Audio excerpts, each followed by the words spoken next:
Halo anak-anak, bertemu kembali bersama Miss Maria.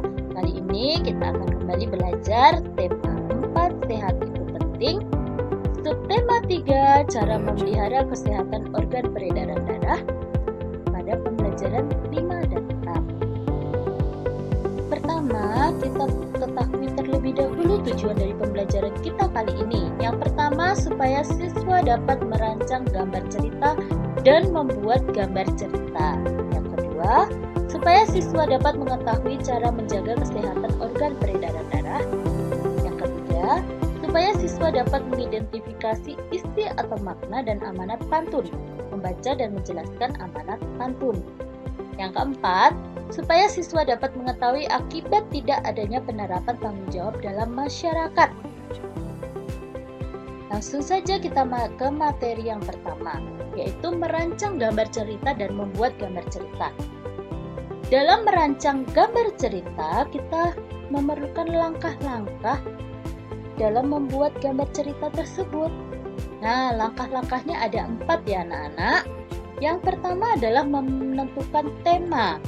Yang kedua ada tokoh dalam cerita. Yang ketiga adalah alur ceritanya. Kemudian yang keempat, gambar yang sesuai dengan cerita. Jadi langkah-langkahnya ada 4 poin. Dari langkah-langkah yang sudah kita ketahui tadi, kita memerlukan atau harus menyiapkan sesuatu. Yang perlu kita siapkan adalah alat-alat gambar. Kalian perlu menyiapkan alat-alat gambar ya. Kemudian membuat sketsanya. Dan ada alat untuk mewarnai. Bisa menggunakan krayon, pensil warna, spidol, atau cat air. Perhatikan gambar di bawah ini. Dari gambar tersebut, kita bisa tahu temanya, yaitu bermain tembak air. Tokohnya, Dodo memiliki sifat aktif, Sinta memiliki sifat ceria. Kemudian ada alur ceritanya. Dodo dan Sinta sedang bermain tembak air di halaman rumah. Dodo dan Sinta bermain dengan gembira.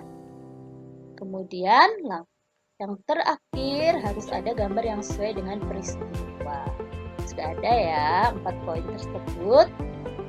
Nah, gambarnya dibuat berwarna supaya lebih menarik. Selanjutnya, dari gambar cerita, kita mempelajari atau mencari tahu bagaimana cara menjaga kesehatan organ peredaran darah.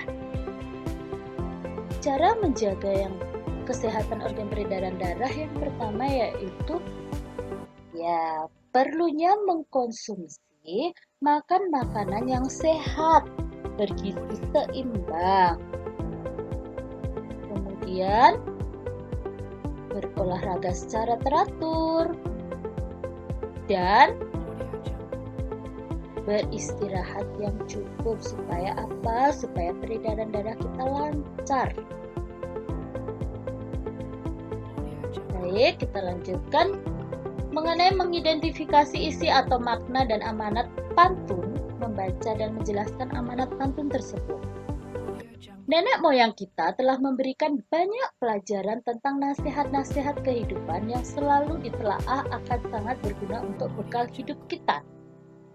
Nasihat-nasihat tersebut disampaikan secara turun-temurun, baik melalui lisan maupun tulisan. Salah satu nasihat lisannya adalah dalam bentuk pantun. Ya, anak-anak perhatikan pantun yang ada di sini. Pinang muda dibelah 2, anak burung mati diranggah. Dari muda sampai tua, ajaran baik jangan diubah. Berdasarkan pantun tersebut, makna yang terkandung di dalamnya adalah ajaran yang baik jangan diubah dan ajaran yang jahat dibuang jauh-jauh. Kemudian contoh pantun yang kedua adalah anak ayam turun 10, mati 1, tinggal 9. Tuntutlah ilmu dengan sungguh-sungguh supaya engkau tidak ketinggalan. Ya. Berdasarkan pantun tersebut, makna yang terkandung di dalamnya adalah supaya kita berusaha dengan tekun agar tidak tertinggal. Jadi, pantun-pantun tersebut memiliki isi mengenai nasihat. Dan tentunya nasihat-nasihat itu semua baik adanya. Selanjutnya, ya,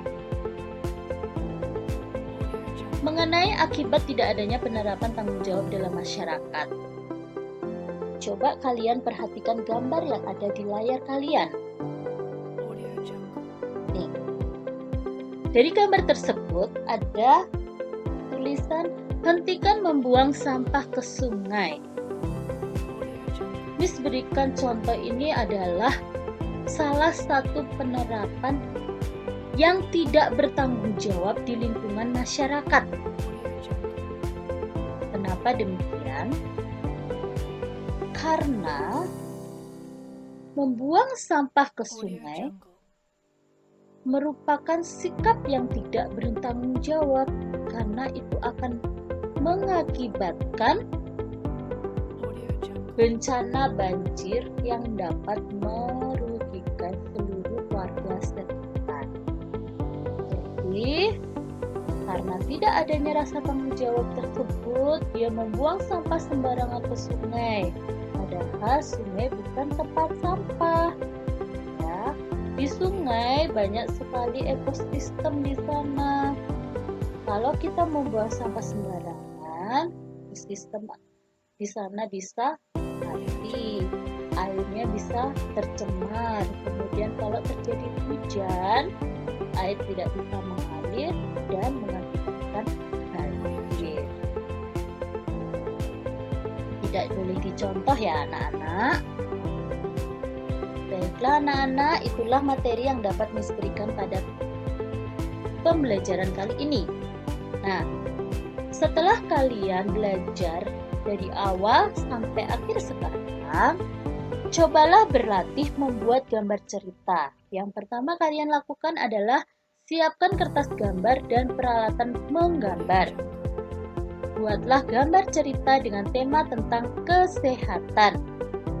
Kemudian buat alur cerita, kemudian tentukan tokoh dan karakternya. Buat gambar cerita sesuai dengan alurnya. Warnailah gambar yang telah kalian buat. Tulis cerita di samping gambar. Tampilkan hasil gambar tersebut. Buatlah gambar tersebut semenarik mungkin. Tetap semangat belajar ya anak-anak. Jaga kesehatan dan sampai jumpa.